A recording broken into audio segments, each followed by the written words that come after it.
मेहर बाबा मेहर बाबा मेहर बाबा मेहर बाबा मेहर बाबा मेहर बाबा मेहर बाबा मेहर बाबा मेहर बाबा मेहर बाबा मेहर बाबा मेहर बाबा मेहर बाबा मेहर बाबा मेहर बाबा मेहर बाबा मेहर बाबा मेहर बाबा मेहर मेहर बाबा की जय।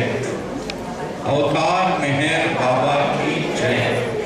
अवतार मेहर बाबा की जय।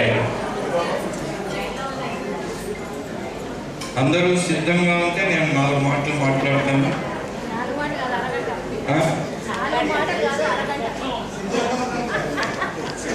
ఏ బాబా రాజమండ్రి కేంద్రం 15వ వార్షికోత్సవం అంటే ఈ రాజమండ్రి కేంద్ర భవన నిర్మాణం అయిన తర్వాత 15 ఏళ్ళైనా నిజానికి అవతారులు ఈ నేల మీద కాలు మోపి 70 ఏళ్ళయింది. 53లో మొట్టమొదటిగా బాబా అంటే ఈరోజు 15వ వార్షికోత్సవంతో పాటుగా అవతారుని పాదస్పర్శ వాడు నాగపూర్ వాళ్ళు పాదస్పర్శ అనే కార్యక్రమం పెట్టారు 1-2 జనవరి. అలా బాబా పాదస్పర్శతో పునీతమైనటువంటి ఘడియకి ఈరోజు 70 సంవత్సరాలు పూర్తయిన సందర్భంగా 70వ వార్షికోత్సవం బాబా మొదటి ఆగమనానికి జరుపుకున్న రోజు కూడా ఈరోజు వస్తుంది మనకి. సో ఆ రకంగా బాబా ఆయన యావత్ విశ్వమంతా పర్యటించారు. ముఖ్యంగా హమీర్పూర్ ఏరియా, ఆంధ్ర ఏరియా. హైదరాబాద్లో బాబా 2 సార్లు 6 మాసాలు ఉన్నారు కానీ పబ్లిక్ దర్శనం ఇవ్వలేదు. రాజమండ్రిలో 2 సార్లు వచ్చినప్పుడు 2 ప్రజా దర్శన కార్యక్రమాలు జరిగాయి. 1000 మంది బాబా దర్శనం చేసుకున్నారు ఇక్కడ. ఆయన హమీర్పూరు నా హృదయము అన్నారు, ఆంధ్ర నా మస్తిష్కము అన్నారు. మైండ్ అంటే ఈ రెండింటిని కలిపారు. ఎందుకంటే ఆయన పని హృదయాన్ని మస్తిష్కాన్ని, హృదయాన్ని మనస్సును సమతుల్యం చేయటం ఆయన పని. అది సమతుల్యం అయితే కానీ మనస్సు కొంచెం నెమ్మదించి హృదయంలో అనుభూతి పొందటం సాధ్యం కాదు. ఈ 2 సమన్వయం అయితే తప్ప. అందుకని విశ్వంలో ఆయన చాలా విస్తృతంగా తిరిగి చేసిన పని ఏమిటి అంటే ఈ యుగంలో చాలా టెన్షన్లో పడి ఉన్న మనస్సును కాస్త నిశ్చలంగా చేయటం కోసం, మనస్సును కొంచెం నెమ్మదింపచేసి హృదయంలో తన ప్రేమానుభూతిని పొందేలా చేయటం ఆయన చేసినటువంటి ముఖ్యమైనటువంటి పని. 1953లో వచ్చినప్పుడు కొంచెం దయచేసి మాటలు మాట్లాడకుండా ఉంటే బాగుంటుంది. దయచేసి ఇప్పుడు నేను మాట్లాడితే మనస్సు యొక్క గతి గురించి మాట్లాడుతున్నాను. మనస్సు నెమ్మదించకపోతే హృదయంలో అనుభూతి దొరకదు. ప్రేమకు స్థానం హృదయము. బాబా ప్రేమ ఇచ్చి పుచ్చుకోవటానికి వచ్చాడు కాబట్టి అది ఇచ్చిపుచ్చుకోవటం కూడా మనస్సు నెమ్మదించకపోతే సాధ్యం కాదు అనే విషయం. అయితే 53లో వచ్చినప్పుడు జరిగిన ఒక సంఘటనతో నేను ప్రారంభించి ముందుకెళ్తాను. 53లో ఇక్కడికి దగ్గరగా ఉన్న శ్రీరంగపట్నం ఉంది. రెంటాల సూర్యనారాయణమూర్తి గారు వారి నాన్నగారి యొక్క ప్రోద్బలంతో ఆయన సూచన ఇచ్చాడు. నువ్వు ఎవరిని చూసినప్పుడు ఆయన తల వెనుకాల నీకు దివ్య ప్రకాశ చక్రం కనబడుతుందో ఆయనే నీ గురువు అన్నారు. రెంటాల సూర్యనారాయణమూర్తి గారు 53లో దర్శనం జరిగినప్పుడు వచ్చి బాబా దర్శనం చేసుకున్నారు. అంటే బాబాను చూశారు. ఆ చక్రం ఎప్పుడైతే అలా కనబడిందో ఆయనకి సరెండర్ అయిపోయాడు ఆయన. ఎందుకంటే తన తండ్రి దాని గురించినటువంటి సూచన చేశారు ఆయనకి. మరి ఆయన తెలంగాణ ప్రాంతం అంతా కూడా బాబా నామ వ్యాప్తికి ఎలా పనిచేశారంటే, నేను ఆయనతో చాలా కాలం ఉన్నాను. ఒకానొక సందర్భంలో మేము మాట్లాడుతుంటే ఆయన అన్నాడు, బాబా ప్రేమ సేవ ఎలా ఉండాలి అంటే హారతి కర్పూరం వెలిగిస్తారు భగవంతుడికి హారతి ఇచ్చేటప్పుడు. వేరే ఏదైనా వెలిగించవచ్చు కదా, హారతి కర్పూరం ఎందుకు వెలిగిస్తారు? హారతి కర్పూరం వెలిగించిన తర్వాత దాంట్లో బూడిద కూడా మిగలదు. వేరే ఏ వస్తువును మనం అక్కడ కాల్చినా దానికి సాగుకు కొంత బూడిదో ఏదో మిగిలిపోతుంది, కానీ హారతి కర్పూరానికి ఏమీ మిగలదు, అది పూర్తిగా హరించుకోబోతుంది. నాకు ఆయన చెప్పేవారు. అలా బాబా ప్రేమలో సేవలో హరించుకోపోవటం అనేది ముఖ్యము అన్నారు. దానికి ఆయన జీవితము మేము కళ్ళారా చూసాం. ఒక చిన్న సంఘటన, ఆయన మొట్టమొదటిసారిగా 1962-63 అక్కడికి వచ్చారు. వచ్చిన తర్వాత అక్కడ బాబా కార్యక్రమాలు వాళ్ళ ఇంట్లోనే ప్రారంభం చేశారు. వాళ్ళ ఇంట్లోనే బాబా కేంద్రం జరిగేది, వాళ్ళ ఇంట్లోనే బాబా జన్మదినం జరపబడేది. తర్వాత 69లో నేను వారి ఇంటి ముందు చేరాను. చేరి ఆ బాబా పరివారంలో బాబాను జాలరి అంటారు, దివ్య జాలరి అంట. ఆయన వల ఇలా వేస్తారట, చేపలు పట్టేవాళ్ళు వేసినట్టుగా వల. ఆ భాగ్యం ఉన్న చేపలన్నీ దాంట్లో పడిపోతాయి, ఆ చేపలను లాగేసుకుంటాడు. ఇక దాంట్లోంచి బాబా ఆయన చెప్తారు, ఆ చేపలన్నీ కూడా వలలో పడిన తర్వాత మామూలుగా చేపలైతేనేమో ఎలా దాని నుంచి తప్పించుకోవాలి, బయటపడాలి అని చూస్తుంటాయి. మామూలుగా ప్రాపంచికంగా చేపలు, జాలరికి చిక్కిన చేపలు. కానీ ఆయన దివ్య జాలరి, ఆ జాలలో ఆయన యొక్క జాలరి యొక్క వలలో చిక్కుకున్న చేపలు మాత్రం బయటకు పోవాలనుకోవడం, దాంట్లోనే ఉండిపోవాలనుకుంటాయి. అది దానికి దీనికి తేడా అన్నమాట. అలా ఆయన నన్ను ఆ సూర్యనారాయణమూర్తి గారి ఇంటి ముందర చేరిన తర్వాత ఆ వలలో నేను కూడా పడిపోయా. అప్పుడు అటువైపు నేను ఆ విషయానికి వెళ్ళను. మూర్తి గారు ప్రతి సంవత్సరం బాబా జన్మదినం 25 ఫిబ్రవరి జరుపుకునేవారు. అక్కడ చుట్టుపక్కల ఉండే వాళ్ళందరినీ పిలిచేవారు, అందరూ వచ్చేవారు. దాంట్లో ఒక వృద్ధ వనిత, ఒక ఆమె చాలా ముందుగా అందరికంటే వచ్చి అందరూ వెళ్ళిపోయిన తర్వాత కూడా కొంచెం అక్కడ చేయవలసిన పనులన్నీ కూడా ఆమె దాంట్లో పాల్గొని లేటుగా ఇంటికి వెళ్ళేవారు. ఆ జన్మదిన సందర్భంగా జరిగిన ఆ కార్యక్రమంలో ఒకరోజు ఆమె వచ్చింది, అందరికి భోజనాలు పెట్టారు. భోజనాలు అయిపోయిన తర్వాత లేటుగా ఉండి ఆమె తన ఇంటికి బయలుదేరి వెళుతూ ఉంటే ఒక లారీ వచ్చి కొట్టింది, అక్కడే పడి చనిపోయింది. ఆమె బంధువులు వాళ్ళంతా కూడా కొంచెం చాలా ఉక్రోషం ఉండి ఏమైనా కూడా వెంటనే కొట్లాటకు వచ్చేటువంటి సమాజం వాళ్ళంతా కూడా.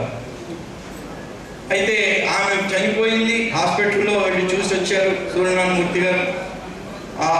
చనిపోయింది ఆమె. చనిపోయిన తర్వాత మధ్యాహ్నం ఒక ఆయన చాలా పౌరుషంగా చాలా దురుసుగా మాట్లాడుతూ వచ్చి, ఎవరు మూర్తి గారు, మిమ్మల్ని పిలుస్తున్నారు రండి అందరూ. అక్కడ ఆమెకు సంబంధించిన బంధువులందరూ కూడా 300 మంది పోగై అక్కడ ఉన్నారు అంత్యక్రియల కోసం. ఆ పోగై ఉన్న అక్కడి నుంచి ఒక మనిషిని ఈ సూర్యనారాయణమూర్తిని తీసుకురా అని పంపించారు.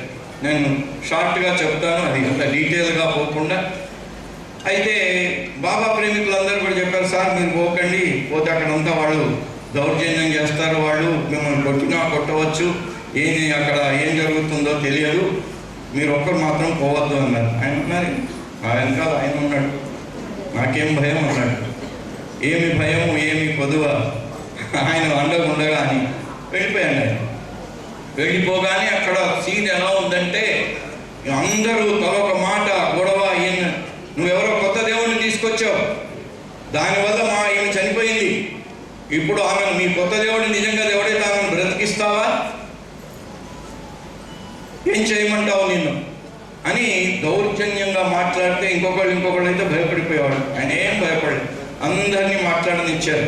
అందరూ అరుపులు కేకలు అయిపోయిన తర్వాత అందరినీ శాంతపరిచి ఆయన అన్నాడు, మీరందరూ ఏదో ఒక దేవుణ్ణి, నన్ను అంటున్నారు కొత్త దేవుణ్ణి తెచ్చానని, మీరు అందరూ ఏదో ఒక దేవుణ్ణి నమ్ముతారు కదా, ఏ దేవుణ్ణి నమ్ముతారు?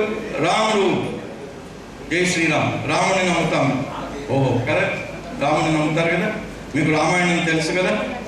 మరి రాముని భార్య సీతాదేవిని రక్షించడానికి వెళ్ళి జటాయువు రావణునితో పోరాడి అది ఇక ఆఖరు కొన ఊపిరితో ఉన్నప్పుడు రాముడు వస్తే రాముడి చేతుల్లో అది మరణించింది.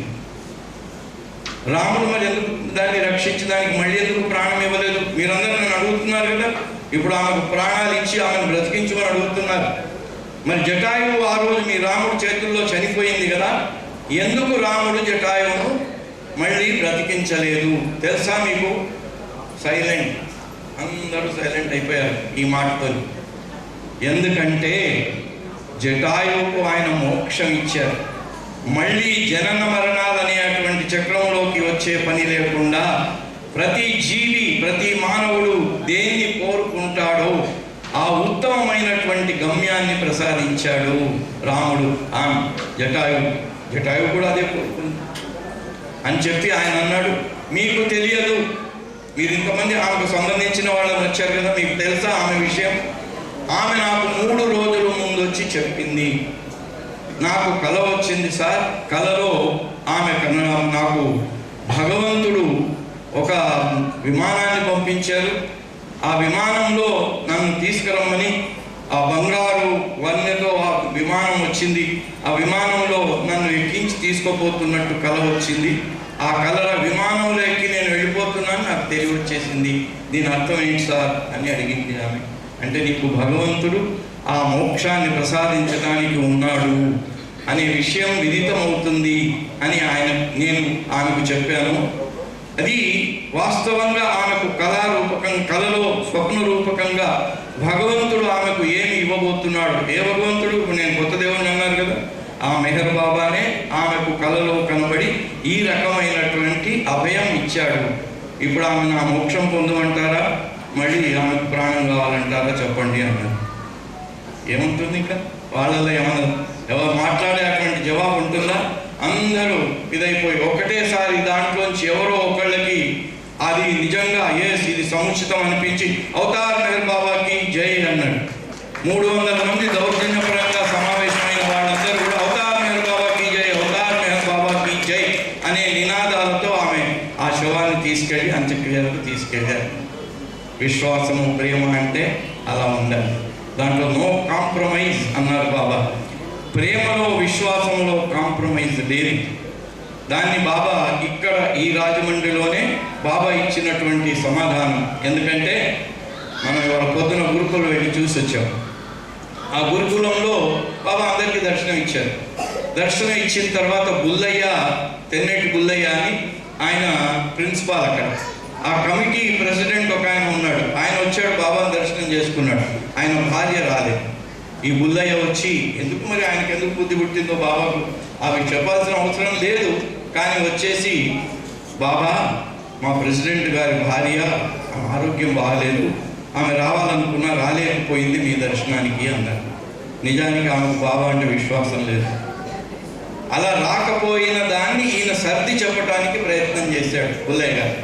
దాన్ని విన్న తర్వాత బాబా సర్వజ్ఞుడు కదా, ఆయనకు సర్వం తెలుసు, విషయం ఏమిటి, అసలు విషయం ఏమిటి అనే విషయం తెలుసు బాబాకి. అందుకని బాబా ఏమన్నారంటే ప్రేమలో అక్కడ చూడండి, ఆయన నిర్భయంగా వెళ్ళి బాబాను వాళ్ళందరితో 300 మంది దౌర్జన్యపరంగా ఈయన ఏదో కొడదాము, ఈయన అవమానం చేద్దామని పిలిచిన సందర్భంగా ఆయన వాళ్ళందరితో అవతార్ మెహర్ బాబాకి జై అనిపించి అందరినీ ఆ బాబా అంటే సామాన్యుడు కాదు ఆయన అని తెలియజేశారు వాళ్ళకి. ఎందుకు? ఆయన విశ్వాసము, ఆయన ప్రేమ. ఆయన ఎప్పుడు కూడా చెప్పింది హారతి కర్పూరంలాగా. ఆయన తనకంటూ ఒక ఇల్లు కట్టుకోలేదు. ఆ తెలంగాణ అంతా బాబా కేంద్రాలు నిర్మింపజేశారు. జూబ్లీ హిల్స్లో ఉన్న బాబా కేంద్ర నిర్మాణం కూడా ఆయన వల్ల జరిగింది. అక్కడికి నేను డీటెయిల్స్కి వెళ్ళను. సో ఈ సందర్భంగా బాబా ప్రేమ గురించి ఒక సందేశం ఇస్తూ గురుకులంలో బుల్లయ్య గారి ఆయన చెప్పిన మాటకు స్పందించి బాబా ఏమంటున్నారంటే, in loving God there can be no compromise. ఇటు భగవంతుడిని ప్రేమిస్తాం, బాబా అన్నారు ఈ 2 చేతులు ఉన్నాయి, ఒక చెయ్యి మాయబట్టి లాగుతూ ఉంటుంది, ఒక చెయ్యి ఏమో భగవంతుడు లాగుతూ ఉంటాడు. ఇటు ఇటు ఊగామంటే ఎటు కాకుండా పోతాం, ఇటు ఇటు ఓసారి ఇటు ఊగామనుకోండి ఎటు కాకుండా పోతాం. ఎటో ఒకవైపు అయితే ప్రపంచంలోనైనా ఉండి ఈ ప్రాపంచ సుఖాన్ని అనుభవించు, దానికి విసుగు వచ్చి దాని మీద విరక్తి కలిగే వరకు లేదా ఇటు భగవంతుడు అంటే దాన్ని వదిలించుకో, కానీ కాంప్రమైజ్ లేదు. In loving God there can be no compromise. One of God's aspect is infinite honesty. ఏలూరులో జడ్జి గారి ఇంటికి వెళ్ళి కూడా అక్కడ బాబా ఆనెస్టీ గురించి, అంటే నిజాయితీ గురించినటువంటి సందేశం ఇచ్చారు. బాబా అంటున్నారు, in God's love there is no compromise. One of God's aspects is infinite honesty. భగవంతుడికి ఉన్న అన్ని లక్షణాల్లో ముఖ్యమైన లక్షణం అనంతమైనటువంటి నిజాయితీ. ఆయనకు అబద్ధం చెప్పాల్సిన పని ఏముంది? And unless we love God honestly from the core of our heart we cannot find him. మనం పైన అందుకే బాబా ప్రేమ గురించినటువంటి దానికి వివరణ ఇస్తూ, ప్రేమ అనేది ఎప్పుడు ఇస్తుంది, అడగదు. ఏదో అడగటం కానీ ఎక్స్పెక్ట్ చేయటం కానీ ఉన్నట్టయితే అది ప్రేమ ఎప్పటికీ కానేరదు. ప్రేమకి బాహ్యమైన ఆడంబరం ఉండదు, హృదయంలోనే ఉంటుంది, హృదయంలోనే. అందుకని ఆనెస్ట్, పైకి చెప్పేది ఒకటి, లోపల ఉన్నా లేకున్నా పైకి చెప్పడం అనేది మా ఆధ్యాత్మికంగా ఎప్పటికీ పనికిరాదు అది. ఎందుకంటే భగవంతుడు అనంతమైన నిజాయితీతో ఉంటాడు కనుక.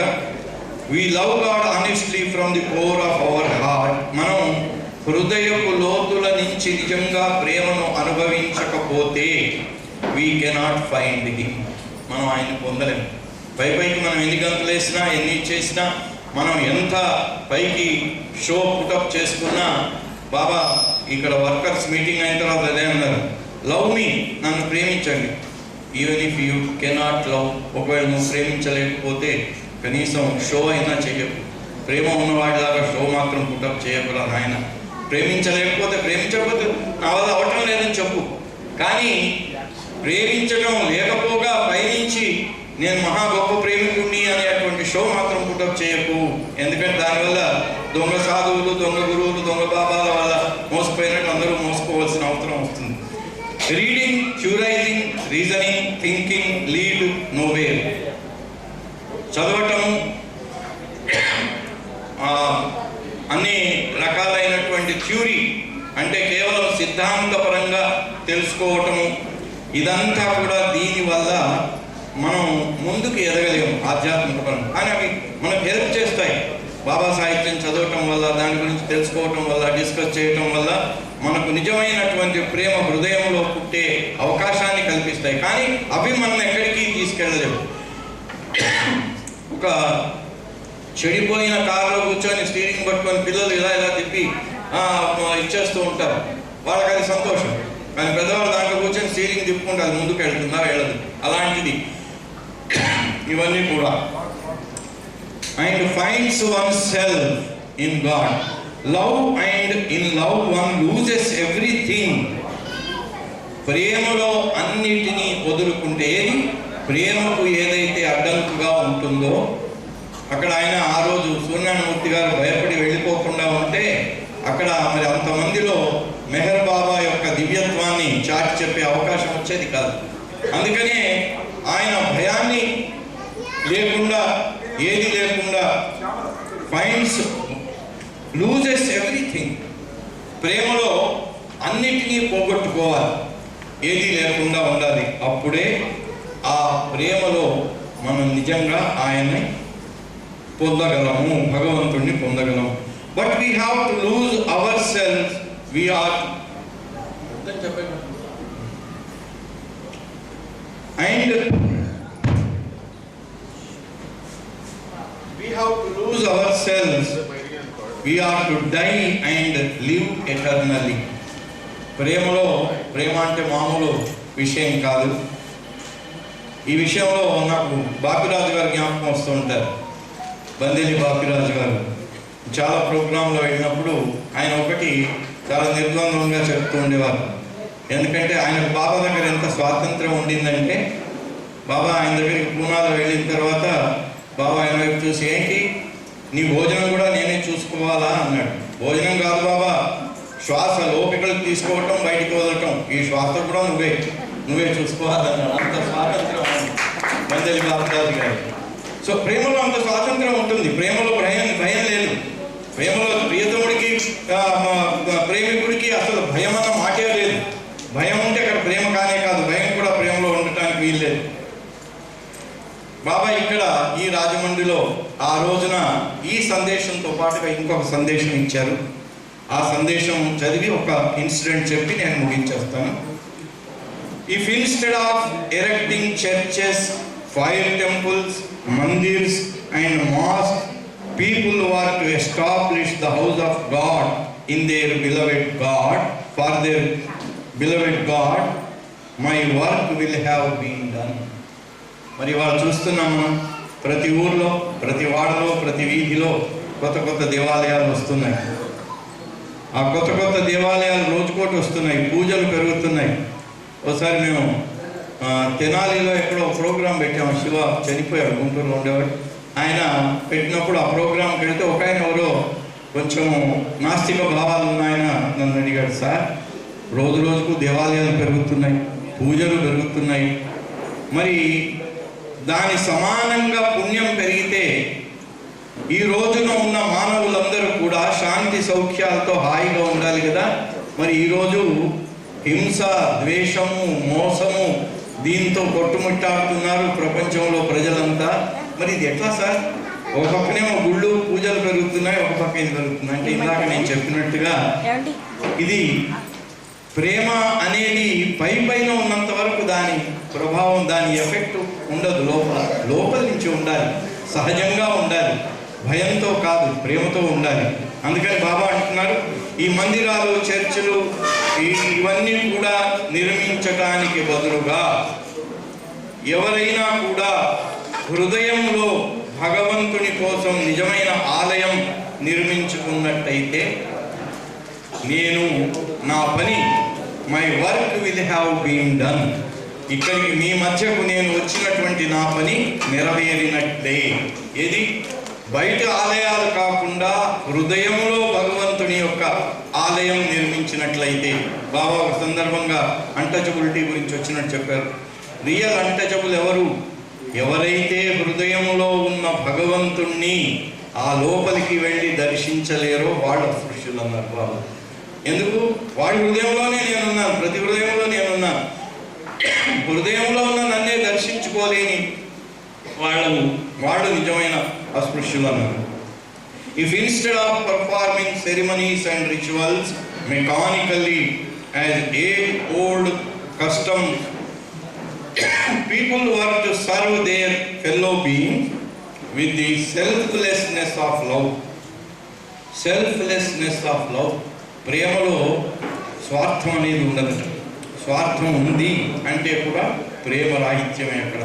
అందుకని ప్రేమలో ఉండే అటువంటి నిస్వార్థ భావంతో ఈ కర్మకాండలు, పూజలు ఇవన్నీ చేసేవాళ్ళు. నేను ఆయనకు చెప్పినటువంటి జవాబు, ఆయన అయితే నిజంగా పూజలు అవన్నీ బయట నుంచి చేస్తున్నారు, కానీ హృదయంలో మన తోటి వారికి మనకు బాబా మనకు హౌ టు లవ్ గాడ్ చెప్పారు, మై విష్ చెప్పారు. మై విష్లో ఏమన్నారు బాబా? అందరిలో నేనే ఉన్నాననే భావనతో అందరికీ సహాయం చేయడానికి ప్రయత్నించు అన్నారు. ఇక్కడ బాబా చెప్పేది కూడా selflessness of love, taking God to be equally రెసైడింగ్ in one and all. అందరిలో ఉన్నది నేనే అనే భావనతో, ప్రేమ యొక్క నిస్వార్థతతో ఇతరులకు సేవ చేయటానికి ప్రయత్నించినట్టయితే బాబా అంటున్నారు, అలా చేసినట్టయితే they are serving God and my work will have been fulfilled. వాళ్ళు నిజంగా భగవంతుణ్ణి సేవించుకున్నట్టే. నిజమైన ఆరాధన అది. Baba how to love God ముందు చెప్తూ బాబా అన్నారు, the greatest act of worship is not to hurt any of his beings. సహాయం చేయటం ఒక ఎత్తు, సహాయం చేయకపోగా మనం ఇతరులను వాళ్ళని ఏదో రకంగా బాధించాలి, వాళ్ళకి ఏదో రకంగా వాళ్ళ మనసును నొప్పించాలి అనే భావన కానీ మనలో ఉన్నట్టయితే అది లాభం లేదు. ఎవరిని నొప్పించకూడదు. ఎందుకు అంటే అందరిలో బాబానే ఉన్నాడు. చింతామణి గారు పాట రాస్తారు, అందరిలో నేను చూడగలిగిన భాగ్యము నిమ్మని అడిగాను. అలా అందరిలో ఆయన్ని చూసి ఎవరిని నొప్పించకుండా ఉన్నట్టయితే దట్ ఈజ్ సర్వింగ్ గాడ్, భగవంతుడిని మనం ఆరాధిస్తున్నట్టు, సేవిస్తున్నట్టు. అప్పుడు బాబా అంటారు, my work will have been fulfilled, నేను వచ్చినటువంటి పని అప్పుడు నెరవేరినట్లే. I give you all my blessings. ఇక్కడ రాజమండ్రిలో ఆ రోజు బాబా చెప్తూ, నేను నా ఆశీస్సులు మీకు అందరికి ఇస్తున్నాను. దేనికోసం ఇస్తున్నాను అంటున్నారు Baba? So that if not all, మీరందరూ కాకుండా సమ్ ఆఫ్ యూ, కొంతమంది అయినా. బాబా చూడండి ఎంత సరిపెట్టుకుంటున్నాడు. మీ అందరూ నేను చెప్పినట్టుగా ప్రేమించలేకపోయినా మీలో కొందరైనా, పోని ఆఖరికి కొందరు కాకపోయినా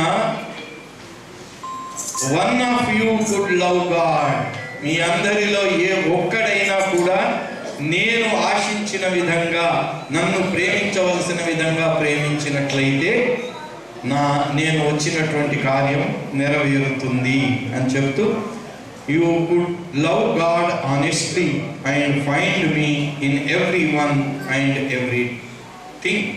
అలా మీరు చేసినట్టయితే ప్రతి వారిలో, ప్రతి వస్తువులో, ప్రతి చోట, ప్రతి కణకణంలో మీరు నన్ను చూడగలుగుతారు అంటూ బాబా అన్నారు. అలా చూడగలగకపోవటానికి కారణం ఏమిటి అంటే మన అజ్ఞానం. మనం ఈ మాయలో కట్టుబడి ఉండి ఆయన అంత చెప్పినా కూడా దాన్ని ఆచరణలో పెట్టలేనటువంటి మన అసమర్థత, అజ్ఞానంలో మునిగి ఉన్న కారణం. బాబా ఒకసారి మెహరాబాద్లో కూర్చొని ఉన్నారు. మండలి వాళ్ళందరూ ఉన్నారు. ఆయన దగ్గర ఉన్న కుక్క వచ్చి బాబా కాళ్ళ మీద పడుకొని నిద్ర వచ్చేసింది, దానికి మూలుగుతూ ఉంది. అప్పుడు బాబా ఈరిచిని పిలిచి అటువైపు చూపించారు. ఈరిచికి ఏమర్థమైందంటే ఇది బాబాని డిస్టర్బ్ చేస్తున్నట్టుగా ఉంది, దీన్ని తీసి బయటికి తీసుకెళ్ళి బయట వదిలేస్తాను అని దాన్ని పట్టుకొని లేకపోయారు. బాబా అన్నారు, నేను దాన్ని డిస్టర్బ్ చేయమని లేదు, అది ఏమిటి, ఎందుకు మూలుగుతుందో చూసి చెప్పు అన్నాను. ఆయన చూస్తే అది నిజంగానే మూలుగుతుంది, చాలా బాధతో మూలిగినట్టుగా మూలుగుతుంది. ఎక్కడున్నది? బాబా పాదాల మీద. ఈ సృష్టికి ప్రభు అయినటువంటి వాడు, అనంత శక్తి జ్ఞానానందాలు కలిగినటువంటి ఆయన పాదాల చెంత పడుకొని ఉంది. అంతకంటే సురక్షితమైన స్థలం ఇంకేదైనా ఉందా ప్రపంచంలో? ఎక్కడా లేదు అంతకంటే సురక్షితమైన స్థలం. ఆ పాదాల మీద పడుకొని ఉంది, మూలుగుతోంది. అప్పుడు బాబా చెప్తే ఈరిచికి ఏం అర్థం కాక బాబా వైపు చూస్తే బాబా అన్నాడు, అది నీ ఎక్కడుంది? ఈ సృష్టికి ప్రభు అయిన నా పాదాల మీద ఉంది, అంత సురక్షితమైనటువంటి స్థలంలో ఉంది. కానీ దాని పరిస్థితి ఏమిటో తెలుసా? అది పడుకుంది, నిద్రలోకి వెళ్ళిపోయింది. నిద్రలో దానికి కళ వచ్చింది, ఒక స్వప్నం వచ్చింది. ఆ స్వప్నంలో ఏమనుకుంటుంది, అది అలా వెళుతూ ఉంటే చాలా దానికంటే బలమైనటువంటి కుక్కలు వచ్చి దాన్ని అటాక్ చేశాయి. దాని మీద పడి దాన్ని అటాక్ చేసి దాని మీద పడి చేస్తూ ఉంటే దానికి భయం అయిపోయి అది మూలుగుతూ ఉంది. పరిస్థితి చూడండి. నిజానికి అది సృష్టికి ప్రభు అయినటువంటి ఆయన కాళ్ళ మీద ఉంది. కానీ ఆ కాళ్ళ మీద ఉన్న ప్రభు కాళ్ళ దగ్గర హాయిగా సురక్షితమైన ప్రదేశంలో ఉన్న స్వప్నంలో ఉన్న కారణంగా అది మర్చిపోయి, దానికి తెలియదు నేను బాబా కాళ్ళ మీద పడుకొని ఉన్నాను అనే విషయం తెలియకుండా కలలో దానికంటే బలమైనటువంటి కుక్కలు దాన్ని అటాక్ చేస్తూ ఉండటంతో ఆ భీతితో మూలుగుతూ ఉంది అని చెప్పి బాబా అందరి వైపు చూసి, మీ అందరి పరిస్థితి అంతే, మీరందరూ నా సమక్షంలో కూర్చొని ఉన్నారు, నా ముందే ఉన్నారు, నేను చెప్పింది వింటున్నారు, నా దర్శనం చేసుకుంటున్నారు. కానీ ఆ కుక్కలాగే మీరందరూ కూడా అజ్ఞానములోనే ఉన్నారు. నా ముందు ఉన్నా కూడా సాక్షాత్తు ఈ సృష్టికి కర్తను ప్రభువును అయిన నా ముందు ఉన్నా కూడా మీరు మీ యొక్క అజ్ఞానం వల్ల మీ మనస్సులో, నా ముందు కూర్చున్నా అంటే ఇక్కడ మనం ఎక్కడ కూర్చున్నా కూడా వెంటనే మనసులో ఏవో ఆలోచనలు రాని వస్తాయి. ఎక్కడ ఏదన్నా అయిందన్నా, ఎక్కడన్నా నవ్వు మనకు ఏదో పడరాని పాటలు, అయ్యో ఇలా జరిగిందా అలా జరిగిందా అనేటువంటి ఆలోచనలు అవన్నీ వస్తూ ఉంటాయి. నా ముందు కూర్చున్నా మీకు అలాంటి, మీరు కూడా అది ఏ పరిస్థితి పరిస్థితిలో ఉందో మీరందరూ కూడా అజ్ఞానంలో ఉన్న కారణంగా అదే పరిస్థితిలో ఉన్నారు అని బాబా సూచన చేశారు. అలాగే రోజు మన నిత్య జీవితంలో కూడా మన వల్ల ఈ అజ్ఞానంలో మన వల్ల ఈ పొరపాట్లు దొరుకుతూనే ఉంటాయి. ఒకసారి బాబా చాలా సుదీర్ఘమైన ప్రయాణం చేసి ఒక రైల్వే స్టేషన్లో ఒక రైలు నుంచి ఇంకో రైలుకు మారి ఆ రైల్లో కూర్చున్నారు. 30 గంటల పైగా వాళ్లకు నిద్రాహారాలు లేవు. బాబాతో పాటుగా ఇంకొక 5 మండలి వాళ్ళు ఉన్నారు. వాళ్ళు 6 కూడా 30 గంటలకు పైగా నిద్రాహారాలు మాని ఉన్నారు. ఆ సమయంలో బాబా అన్నారు, ఇక్కడ ఏదైనా దొరికితే తీసుకొని రండి, ఏదైనా కొంచెం తిందాము, కనీసం ఏదైనా ఫ్రూట్స్ అయినా అంటే. ఈ రుచి వెళితే ఆ ప్లాట్ఫారం మీద అప్పుడే ఒక ఆయన ఒక షాప్ తెరిచి అక్కడ ఉన్న ఫోటోకు అగరబత్తులు వెలిగించి ఆ పూజ చేసి దండం పెట్టుకున్నాడు. ఆ కుర్రవాడు ఉన్నాడు, ఆ కుర్రవాడు అన్ని తుడిచి పెడుతున్నాడు.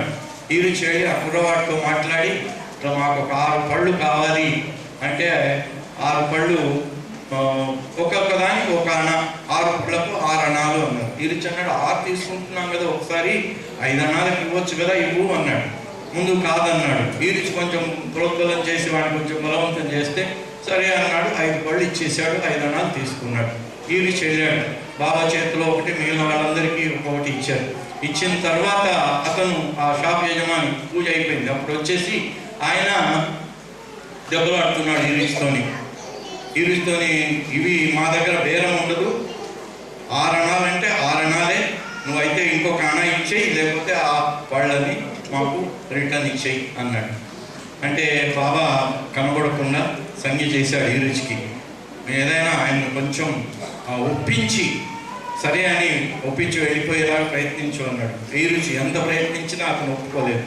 ఇంకా అప్పుడు బాబా అన్నాడు, సరే ఇచ్చేయమన్నాడు. ఆ పళ్ళన్నీ బాబా చేతిలో పండు కూడా తీసుకొని అన్నీ ఆయనకు రిటర్న్ ఇచ్చేసి ఆ 5 అణాలు తీసేసుకున్నాడు. ఈ రుచి వెళ్ళి చూస్తే ఈ రుచి అక్కడ ఏ ఫోటోకైతే అతను అగరబత్తులు పెట్టి పూజ చేశాడో అది మెహర్ బాబా ఫోటో. ఈ రుచి వచ్చి బాబాని అడిగాడు, బాబా అక్కడ అతను పూజ చేసినటువంటి ఫోటో మీదే, నేను వెళ్ళి చెప్పమంటారా?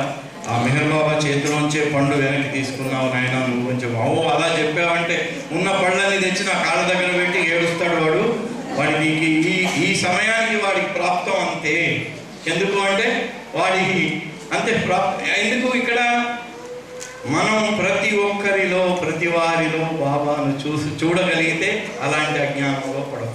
ఎందుకు అక్కడ బాబా అందరిలో ఉన్నాడు కదా. బేరమైంది, సారమైంది, తీసుకెళ్ళాడు. కురవాడైతే ఆయన అయితే నేను ఈ రుచి ఎంత ఆయనకి సమర్థించి చెప్దాం అనుకున్నా కూడా, ఎంత బ్రతిమలాడుకున్నా కూడా అతను ఒప్పుకోలేదు. అంటే బాబా ఆ ఫోటో మీదని చెప్తే బాబా అన్నాడు, ఆ పళ్ళ మీద నా కాళ్ళ దగ్గర పెడతాడు. బాబాకు ఒక రకంగా, మిగిలిన వాళ్ళకు ఒక రకంగా. అంటే అక్కడ బాబా లేడు, ఇక్కడ ఉన్నాడు అనే అటువంటి వ్యత్యాసము, అనే అటువంటి అజ్ఞానం మన మనస్సులోకి వచ్చినట్టయితే ఆయనను ప్రేమించవలసిన విధంగా మనం ప్రేమించలేము అనే విషయాన్ని బాబా చెప్తూ, ప్రేమ అంటే అక్కడ కాంప్రమైజ్ లేదు, అందరిలో ఉన్న నన్ను చూడాలి, ఎవరిని నొప్పించకుండా ఉంటేనే నన్ను నిజంగా నువ్వు ఆరాధించినట్టు అవుతుంది అన్నారు. అంటే ఆ అజ్ఞానంలో పడి ఉండటం వల్లనే కదా బాబా చేతిలోంచి కూడా పండు వెనక్కి తీసుకునేటువంటి, అది తెలిస్తే ఎంత బాధపడేవాడు. కానీ తెలియకుండా అతను ఇంకా చాలా మూర్ఖంగా ప్రవర్తించాడు. మాకు వేరే ఉండదు, ఏముండదు, వెనక్కి ఇచ్చేయమని తీసుకెళ్ళిపోయాడు. అంటే ఎవరితోనైనా, అంటే బాబా అన్నారు, నా ముందు ఎలా ప్రవర్తిస్తావో నా వెనకాల కూడా ప్రపంచంలో కొత్త వాళ్ళతోనైనా ఎవరితో ఉన్నా కూడా అలాగే ప్రవర్తించాలి. ఎందుకంటే అందరిలో నేను ఉన్నాను. అందుకని బాబా అంటారు, in love there is no compromise. అందరిలో ఉన్న నన్ను చూసి ప్రేమించే ప్రయత్నం చేసి ఎవరిని నొప్పించకుండా ఉంటేనే అప్పుడు. బందేలి బాబురాజు ఉదాహరణ చెప్పాను, నేను పూర్తి చేయలేదు. ఆయన ఏం చెప్పేవాడంటే, బాబా ఉన్నంత వరకు అక్కడ ఆయన మార్జాల కిషోర న్యాయము, మర్కట కిషోర న్యాయం చెప్పేవారు. మార్జాల కిషోర న్యాయం అంటే పిల్లల్ని 7 ఇళ్ళు తిప్పుతుందట, అదే నోట కలిసి తీసుకెళ్ళి అక్కడక్కడ పెట్టి తీసుకెళ్తుంది. బాబా ఉన్నంత వరకు అలాగ మనం పట్టుకొని నువ్వు నన్ను ప్రేమించకుండా నేను నిన్ను ప్రేమిస్తున్నాను. I am the divine beloved who loves you more than your self అని బాబా అది చెప్పాడు. అలా అంతవరకు మార్జాల కిషోర న్యాయం. ఇప్పుడు ఆయన వందేలి బాబురావు చెప్పి ఇప్పుడు we have to hold on to him. మరకట కిషోర న్యాయం అంటే కోతి పిల్లను కోతి చూసుకోదట. అదే ఇక్కడ పొట్టకు గట్టిగా పట్టుకుంటుంది. ఎక్కడి నుంచి ఎట్లా దూకినా ఎట్లా వెళ్ళినా కూడా పిల్లలే గట్టిగా పట్టుకోవాలి, తల్లి పట్టుకోదు. కానీ పిల్లల్లో మాత్రం తల్లి పిల్లల్ని పట్టుకొని తీసుకెళ్తుంది. కానీ మరకట కిషోర న్యాయంలో ఇప్పుడు మనం మరకట కిషోర న్యాయాన్ని అనుసరించి ఆయనను గట్టిగా పట్టుకునేటువంటి సమయం. అందుకని అజ్ఞానంలో పడకుండా ఆయన పట్టుకొని మనం రోజు ప్రార్థన చేస్తుంటాం. బిలవెడ్ గాడ్, అది బాబానే 59లో ఇచ్చాడు. Beloved God help us all to love you more and more and more and hold fast your diamond till the very end. అది ఇవ్వటానికే వచ్చాడు ఆయన. కాకపోతే మనలో నిజాయితీ ఉండాలి. No compromise from the heart, core of the heart నుంచి ఆయన ప్రేమించే ప్రయత్నం చేయాలి. ఆయన అక్కడ ఎప్పుడు సిద్ధంగా ఉన్నాడు. నువ్వు ఒక్క అడుగు వేస్తే నేను 10 అడుగులు వేస్తా అన్నాడు. అలా ఆయన కృపకు పాత్రలమై మరి ఎంతోమంది ఇన్ని కోట్ల మందిలో మరి ఎన్ని జన్మల పుణ్య భాగ్యమో కదా మనం ఆయన దగ్గరికి వచ్చాం. దాన్ని సద్వినియోగం చేసుకొని ఆయన కృపకు పాత్రలను కావాలని కోరుకుంటూ అవతార్ మెహర్ బాబా की जय। मेहरुनी प्रेमिंतुनु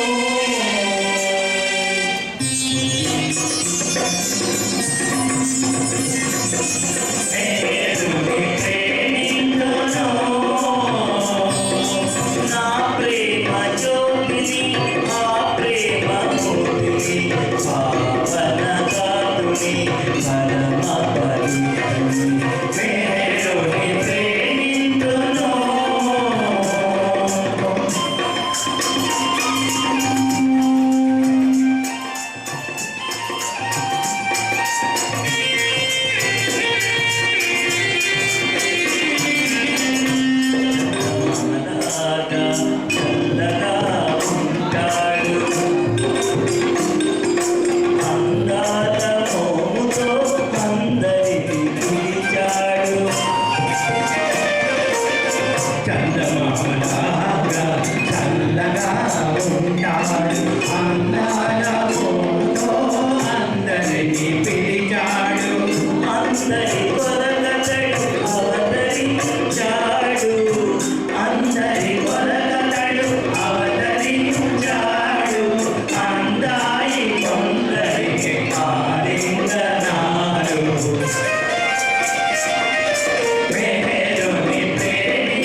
Nobody,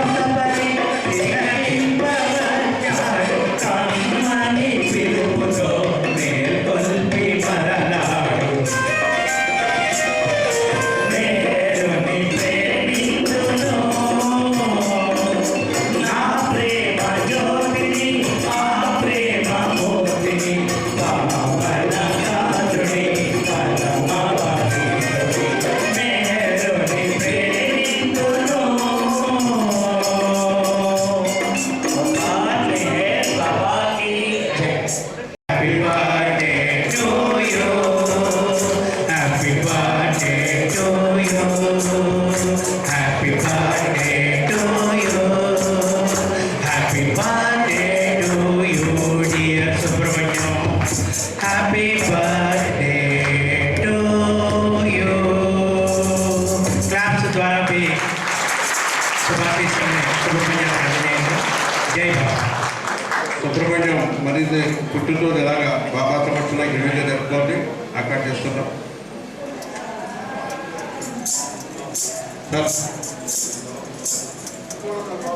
దయచేసి ఒక 10 నిమిషాల్లో ప్రోగ్రామ్ కంప్లీట్ అవుతుంది. కింద ప్రేమప్రసాదం కూడా రెడీగా ఉన్నది. దయచేసి బాబా ప్రేమికులందరూ కూడా మా చేతిచ్చిన ఈ బ్యాడ్జీలు ధరించి కంపల్సరీగా ధరించవలసిందిగా కోరుతున్నాను. ఎందుకంటే ఈరోజు రేపు కూడా ఈ విధంగా ఉంటే ఏంటంటే మనకు కొంచెం అవుటర్స్ నుంచి మనకు డివైడ్ చేసుకోవడానికి మనకు అవకాశం ఉంటుంది. అందరూ కూడా కిందకి వెళ్ళేటప్పుడు ఒకసారిగా కాకుండా లైన్లో నెమ్మదిగా రావాల్సింది. వచ్చి వీరంతో తొందరగా ప్రసాదం తీసుకుని విశ్రాంతి తీసుకుంటే పొద్దున్న మనం తొందరగా రావచ్చు. ఇప్పుడు బాబా ఒక్క నిమిషం మా సెంటర్ ఆంధ్రప్రదేశ్ బోస్ గారు మన రామకృష్ణ గారిని శాల్వాకం సన్మానిస్తారు. జై బాబా. జై బాబా అండి. రామకృష్ణయ్య గారు మాకు 1995 నుంచి పరిచయం. దయచేసి అంగీకరించాలి. ఏం లేదు సార్, చేతికి ఇచ్చేస్తాను. अवतार मेहर बाबा की जय. अवतार मेहर बाबा की जय. अवतार मेहर बाबा की जय. देवादि देवा प्रेम स्वभावा प्रभु मेहर बाबा प्रियतमा मन सुहारति जय. प्रियतमा मन सुहारति जय. प्रेम ज्योति हृदि వెలిగించు. కామ క్రోధ మూల మది తొలగించు. దామను పీడక నిన్ను ప్రేమించు. దామను పీడక నిన్ను ప్రేమించు. మము కరుణించవయ్యా ప్రియతమా మనసు హారతి జయ. ప్రియతమా మనసు హారతి జయ. నీ దివ్య నామమే అదిని స్మరించు. నీ దివ్య రూపమే హృదయతించు. నీ దివ్య పదములే ఆరాధించు. నీ దివ్య పదములే ఆరాధించు. మము కరుణించవయ్యా ప్రియతమా మనసు హారతి జయ.